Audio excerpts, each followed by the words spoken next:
Então, começamos hoje o livro O Perispírito e Suas Modelações, escrito por Luiz Gonzaga Pinheiro. Capítulo 1.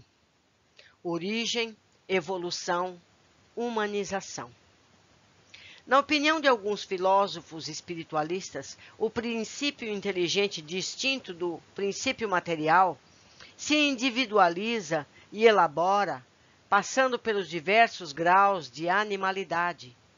É aí que a alma se ensaia para a vida e desenvolve pelo exercício suas primeiras faculdades. Esse seria para ela, por assim dizer, o período de incubação. Chegada ao grau de desenvolvimento que este estado comporta, ela recebe as faculdades especiais que constituem a alma humana. Haveria, assim, filiação espiritual do animal para o homem, como há filiação corporal. Esse sistema, fundado na grande lei de unidade que preside a criação, corresponde, forçoso é convir, à justiça e à bondade do Criador. Há uma saída, uma finalidade, um destino aos animais, que deixam, então, de formar uma categoria de seres deserdados para terem, no futuro, que lhe está reservado, uma compensação aos seus sofrimentos. Isso que eu acabei de ler, meus amigos, está na Gênese, Allan Kardec, capítulo 11, item 23. Não é criação do nosso autor. Ele trouxe aqui a Gênese de Allan Kardec. A Gênese estudada sob a luz do Espiritismo, certo? Seguindo. Deus. O primeiro desafio que temos a enfrentar quando ousamos entender Deus é o da limitação. É do senso lógico que o limitado não abrange o ilimitado. A parte não absorve o todo. O relativo não se sobrepõe ao absoluto, nem o finito descreve com plenitude o infinito. Alguém pode pensar simploriamente que uma gota do oceano seja capaz de lhe desvendar os mistérios? Concordamos em parte que sim, a essência, os elementos químicos formadores de suas moléculas, algumas formas de vida nela existentes, as transformações relativas aos fenômenos físico-químicos, poderiam fornecer pálida ideia do conjunto formado pelo oceano. Mas daí a aventurar-se a mar alto, confiado nessas informações, é candidatar-se a decepções e desenganos frustrantes.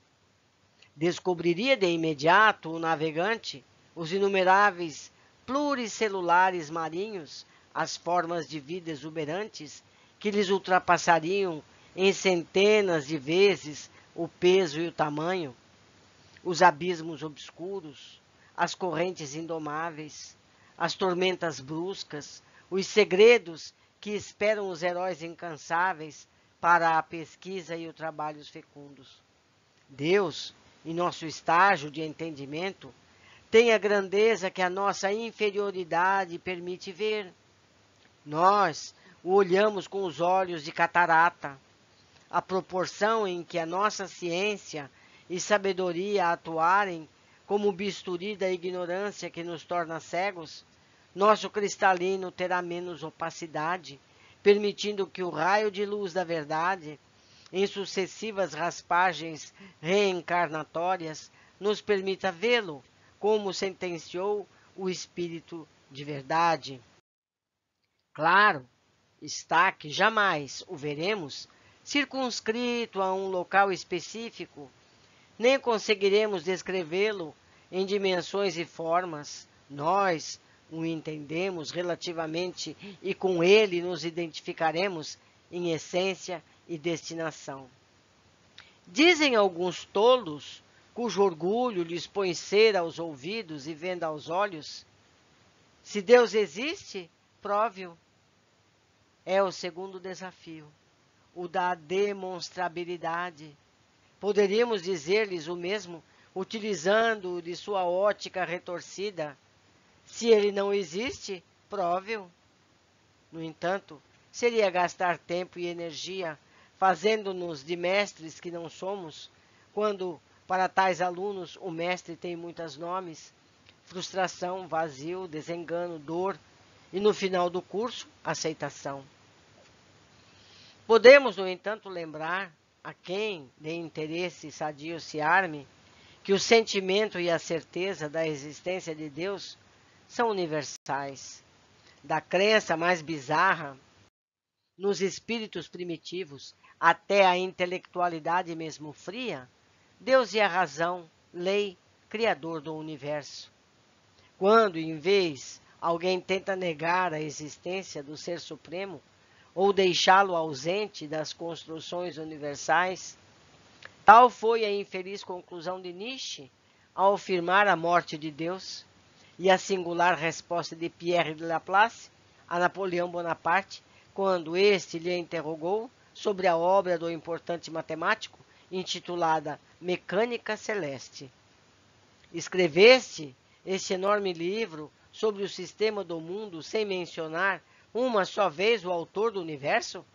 Perguntou Napoleão.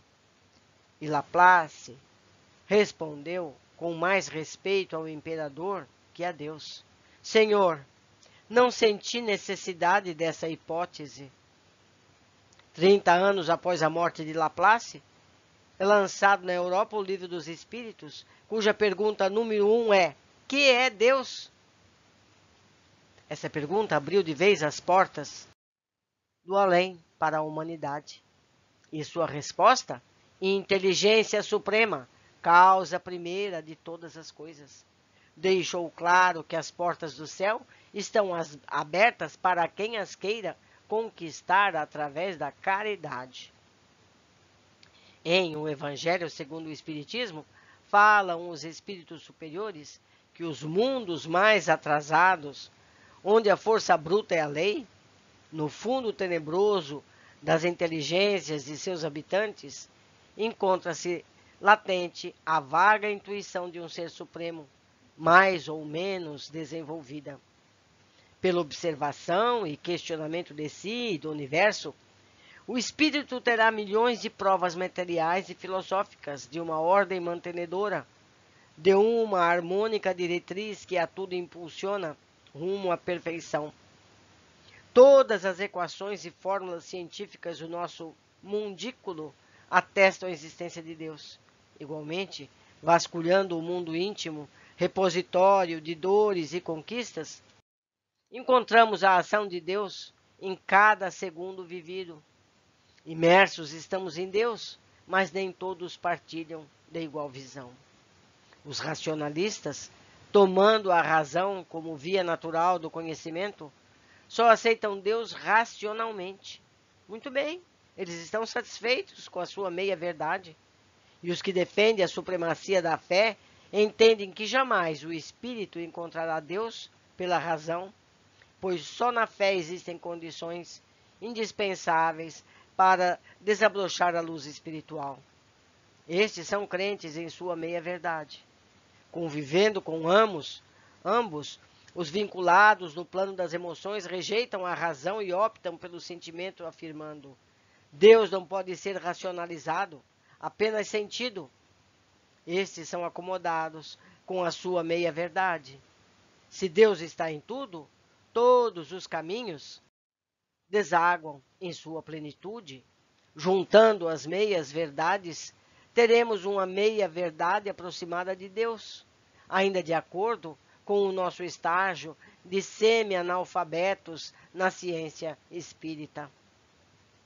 Objetivistas e subjetivistas em suas buscas filosóficas, enquanto sadias, ampliarão a cada dia o pensamento sobre Deus até que descubram que ambos estão corretos e incompletos. O problema exige a atuação da mente e a melodia do coração. Apreende-se desse fato que todos possuem argumentos na busca pelo conhecimento teológico. Só aquele que procura negar a existência de um ser superior é que não os possui, e se julga detê-los ver chegar o momento em que a lógica inflexível os devora, deixando-o aturdido frente à sua imaturidade espiritual. Deus, nesta obra, será tratado como causa primeira de todas as coisas, o que pode criar a substância e a essência, cabendo ao espírito manejar, planejar, direcionar, auxiliar, supervisionar, mas nunca decidir em grau maior, de vez que as leis divinas já incluem a decisão em seu âmago. O espírito decide através de seu livre-arbítrio em questões menores, pois em última instância prevalecem as leis divinas, dotadas de determinismo inexorável, a culminar na sabedoria, beleza e justiça. Os espíritos agem, portanto, sob o comando de uma diretriz já delineada, cujo fatalismo evolutivo é sentido obrigatório. A proporção em que escapam da faixa grosseira da ignorância e adentram na sutileza das emoções sublimadas, mas corroboram com esse determinismo, se quisermos entender um pouco da grandiosidade de Deus, procuremos entender e conhecer a nós mesmos, criados à sua semelhança, e estimemos o que é e do que será capaz o poder amoroso de Deus.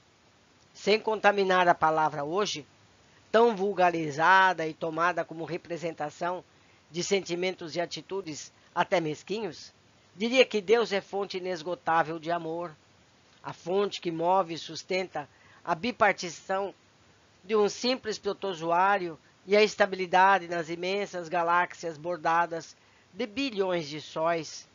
Por esse motivo, não pune, não castiga, não é guerreiro, não obriga, não distribui chagas ou medalhas para nenhuma de suas criaturas. Como energia criatora, criou a lei e como ninguém é forte fora da lei, ausentando-se dela, a ela retorna por absoluta falta de opção. A vida não deixa alternativa, é seguir a Deus ou condenar-se ao sofrimento.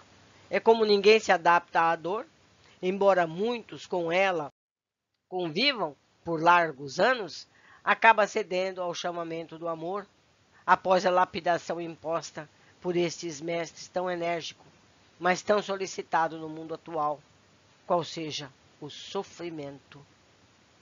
É um conforto saber da existência de Deus e ter a segurança de que não somos órfãos em um extenso universo. Meus amigos, o livro que pretende a ciência começou com muita filosofia e amor, nos falando de Deus. Deixo aqui meu e-mail para que vocês possam compartilhar comigo o seu entendimento sobre todos esses estudos que faremos. nfeliz52@gmail.com. Um abraço e até o capítulo seguinte.